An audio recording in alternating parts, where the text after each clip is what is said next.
It's Tuesday, October 7th. Just highlighting the SPY right here. I did buy some SPY puts, the 675 puts. They're at 460 right now.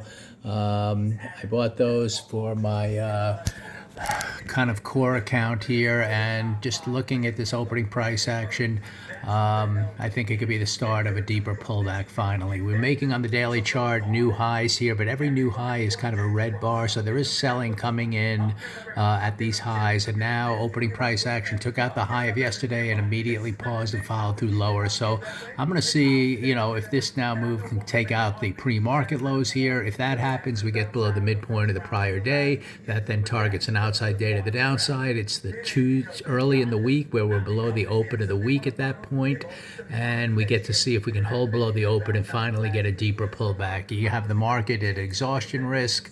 That's why I'm being kind of nimble on a lot of the trades I'm making to the upside, although there are certain individual stocks that are fine. But the overall market is probably due for some kind of a reddish bar. We almost had it a couple of weeks ago, but it pulled back by the end of the week to the upside.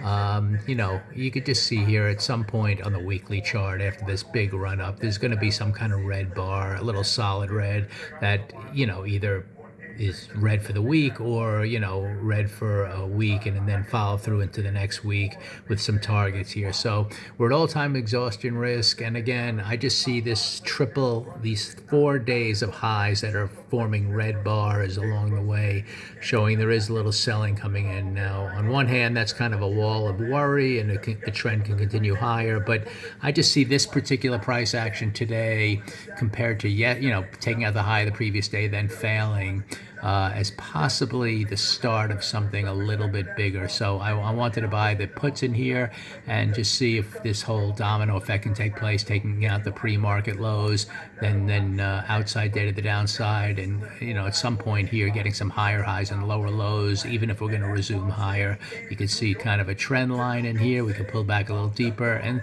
let's just see what happens if this is the start on a Tuesday of a weekly bar that might close red finally by the end of the week. And if we kind of head down there and produce some of those lower levels today, then I'll keep an eye on the open all week long. And as long as we stay below that, I'll stay biased to the downside.